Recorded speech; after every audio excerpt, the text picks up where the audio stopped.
ایک سلطنت موجزوں سے بھری، ایک نبی حکمت کی مثال۔ دیکھیے حضرت سلیمان علیہ السلام کا عظیم واقعہ۔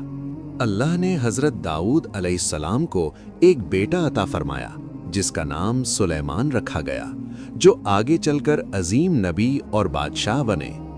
بچپن سے ہی حضرت سلیمان علیہ السلام میں حکمت اور سمجھ نظر آتی تھی۔ اللہ نے سلیمان علیہ السلام کو کم عمری میں ہی گہری سمجھ عطا فرمائی۔ اللہ نے سلیمان علیہ السلام کو علم، حکمت اور سمجھ عطا فرمائی جو بہت کم لوگوں کو ملتی ہے۔ حضرت داؤد علیہ السلام کے بعد اللہ نے سلیمان علیہ السلام کو بادشاہت عطا فرمائی۔ اللہ نے ہوا کو بھی سلیمان علیہ السلام کے حکم کا پابند بنا دیا تھا۔ سلیمان علیہ السلام کو انسانوں، جن اور پرندوں کی لشکر پر حکومت دی گئی تھی۔ اللہ نے سلیمان علیہ السلام کو پرندوں کی زبان سمجھنے کی صلاحیت بھی دی تھی۔ ایک چوٹی نے اپنی قوم کو بچنے کا حکم دیا اور سلیمان علیہ السلام نے اس کی بات سن لی۔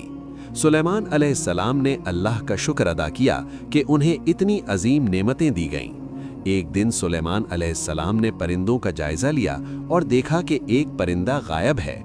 ہدہد پرندہ موجود نہیں تھا، جس پر سلیمان علیہ السلام نے حیرانی کا اظہار کیا۔ ہدہد واپس آیا اور ایک عجیب قوم کی خبر دی جو اللہ کو چھوڑ کر سورج کی پوجا کرتی تھی۔ ہدہد نے بتایا کہ ایک ملکہ ہے جسے بڑا عظیم تخت حاصل ہے۔ وہ لوگ اللہ کی جگہ سورج کو سجدہ کرتے تھے۔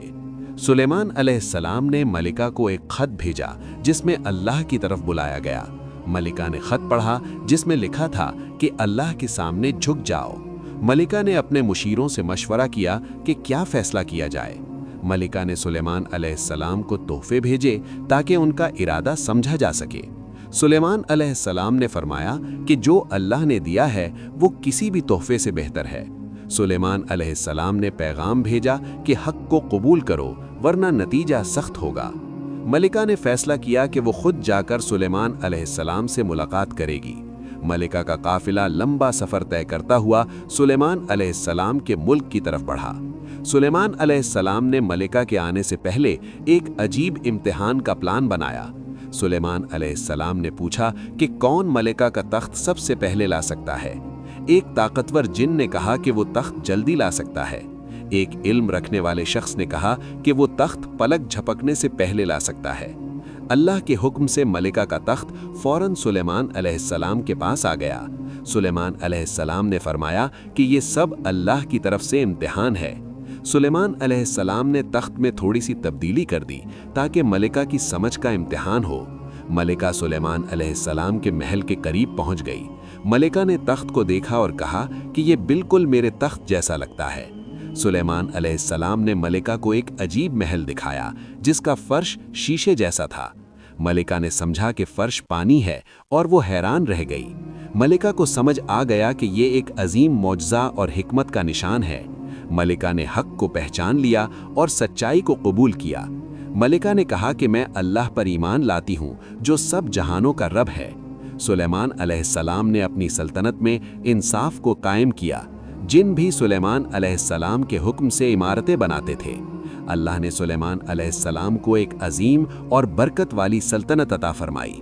سلیمان اپنی سلطنت کے تمام معاملات کو حکمت کے ساتھ چلاتے تھے۔ ان کی حکومت میں لوگ امن اور سکون سے زندگی گزار رہے تھے۔ اللہ نے سلیمان علیہ السلام کو جانوروں کی زبان سمجھنے کی بھی صلاحیت دی تھی۔ اتنی طاقت کے باوجود سلیمان علیہ السلام اللہ کا شکر ادا کرتے رہتے تھے۔ جن سلیمان علیہ السلام کے حکم سے مشکل کام بھی انجام دیتے تھے۔ سلیمان علیہ السلام کے دور میں عظیم عمارتیں بنائی گئیں جو حسن اور قدرت کا نشان تھیں۔ سلیمان علیہ السلام کا تخت عظیم تھا مگر وہ ہمیشہ اللہ کو یاد رکھتے تھے۔ سلیمان علیہ السلام جانتے تھے کہ یہ سب اللہ کی طرف سے ایک امتحان ہے۔ ہوا بھی سلیمان علیہ السلام کے حکم سے چلتی تھی۔ ان کی لشکر میں انسان، جن اور پرندے شامل تھے۔ سلیمان علیہ السلام علم اور حکمت کو بہت اہمیت دیتے تھے۔ سلیمان علیہ السلام ہر فیصلہ انصاف کے ساتھ کرتے تھے۔ ان کی سلطنت میں رزق اور برکت کی کمی نہیں تھی۔ اتنی قدرت کے باوجود سلیمان علیہ السلام ہمیشہ اللہ سے رہنمائی مانگتے تھے۔ ان کی حکومت میں لوگ ایک دوسرے کے ساتھ امن سے رہتے تھے۔ سلیمان علیہ السلام جانتے تھے کہ اصل طاقت صرف اللہ کے پاس ہے۔